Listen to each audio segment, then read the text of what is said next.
मैं पत्रकार खुशी श्रीमाल आपका हार्दिक स्वागत करती हूं। आज 4 जनवरी संडे को खास खबरें देखते हैं फटाफट खबरों में।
देखिए, जहाँ तक कैलाश विजयवर्गीय का सवाल है, वो मध्य प्रदेश के कद्दावर नेता हैं, इंदौर के वजनदार नेता हैं।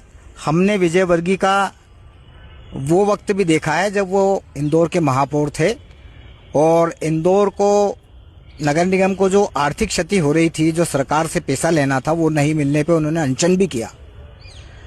उनके व्यक्तित्व को लेकर मुझे कोई चिंता नहीं है, लेकिन हाल फिलहाल के ये 2 साल मनमोहन सरकार के और इसके पहले के 18 साल कई बार उनकी कुंठा सामने आई कि मैं हाथ बंधे हुए हैं, हाथ कटा ठाकुर हूँ।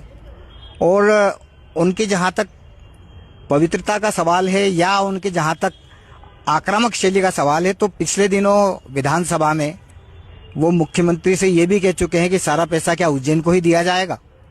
इससे साफ झलकता है कि उन्हें चिंता तो है, लेकिन इन 2 सालों में ये देखने में आया है कि विजयवर्गीय बगैर नाखून के शेर साबित हो रहे हैं।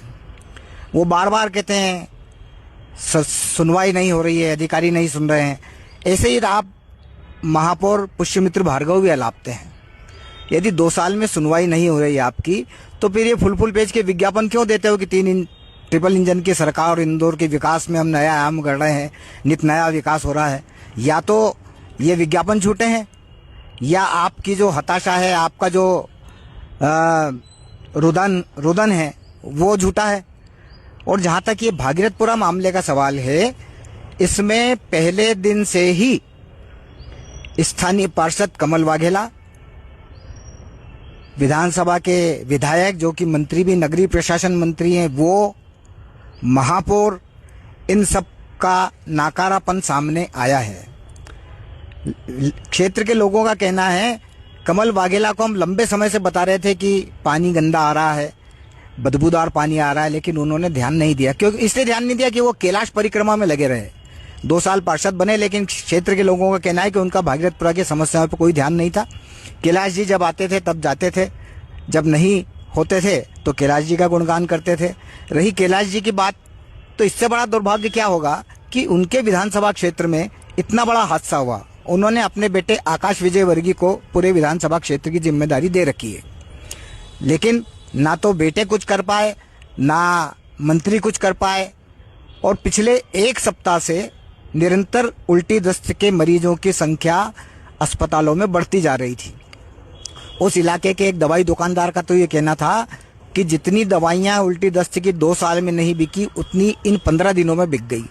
इसका मतलब साफ है कि सरकार ने ध्यान नहीं दिया, मंत्री ने ध्यान नहीं दिया, विधायक प्रतिनिधि ने ध्यान नहीं दिया, पार्षद ने ध्यान नहीं दिया। और अब सारा ठिकरा यदि अधिकारियों पे फोड़ा जाता है कि अधिकारी हमारी नहीं सुन रहे हैं, तो भैया नहीं सुन रहे तो आपने क्या किया? विरोध में क्यों नहीं आए मैदान में? क्यों नहीं धरने पे बैठे? अपनी सरकार के खिलाफ धरना देने में शर्म आती है क्या? आपको जनता ने चुना है, उस जनता के प्रति आपकी जवाबदेही है, तो आप क्यों इतने पंगु बन गए कि आप बार बार ये रोना रो रहे हैं कि हमारी अधिकारी नहीं सुनते हैं, फाइलों पे साइन नहीं करते हैं। मुख्यमंत्री हमसे अदावत रखते हैं, ऐसा तो कहीं नजर आया नहीं। और यदि ऐसा था तो इतनी ताकत कम से कम कैलाश विजयवर्गीय में तो है कि वो सार्वजनिक रूप से ये कहना चाहें तो कह सकते हैं कि मुख्यमंत्री हमारे क्षेत्र की नहीं सुन रहे हैं, इसलिए मुझे मजबूरन मैदान में आना पड़ा। लेकिन वो ऐसा नहीं करेंगे। मैंने तो अपने फेसबुक में लिखा भी है कि यदि आपकी कोई नहीं सुन रहा है तो आप इस्तीफा क्यों नहीं दे देते? कम से कम इस्तीफा देने का दबाव बनाएंगे। आप इस्तीफा देंगे तो सरकार में खलबली मचेगी, लेकिन वो ऐसा नहीं करेंगे।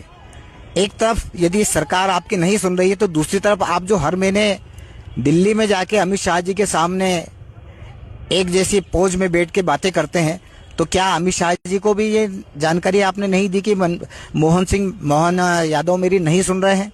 इसका मतलब कहीं ना कहीं गड़बड़ी है। और गड़बड़ी ऐसी है कि या तो आप मंत्रिमंडल में खुद को असहज महसूस कर रहे हैं, आपकी बातें नहीं सुनी जा रही है, और यदि बातें नहीं सुनी जा रही है तो दिल्ली में भी आप अमित शाह जी से जो हर महीने प्रदेश के विकास को लेकर चर्चा करते हैं, तो जाहिर है कि इंदौर के मामले में बात करते होंगे। और इंदौर के मामले में आप यदि अपनी पीड़ा जाहिर करते हैं और अमित शाह जी नहीं सुन रहे हैं, तो कहीं ना कहीं ऐसी स्थिति बनी हुई है कि चिद भी मेरी और पट भी मेरी। अधिकारी नहीं सुन रहा है ये भी कह दें, और दूसरी तरफ ये भी कह दें कि एक नंबर क्षेत्र में जितना विकास हो रहा है मेरे बलबूते पर हो रहा है।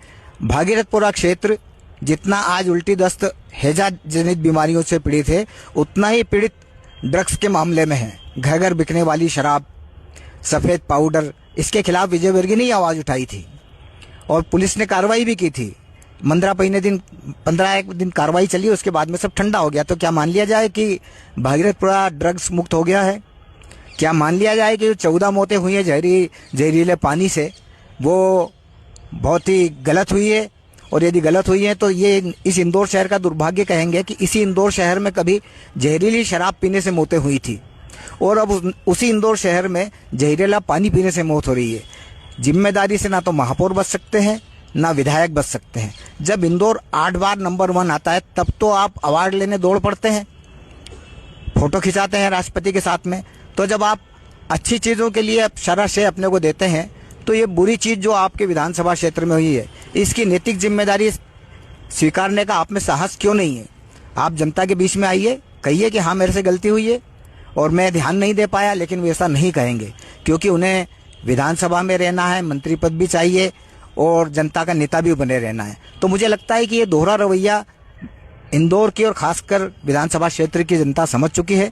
समय रहते इसका जवाब दे ना दे, क्योंकि जनता तो ऐसी है कि वो बेकाबू ट्रक से लोग रुंधे गए, मारे गए, उसके बाद भूल गई। उसके बाद में मध्य प्रदेश में कब सिरप कांड हुआ तब भी भूल गई।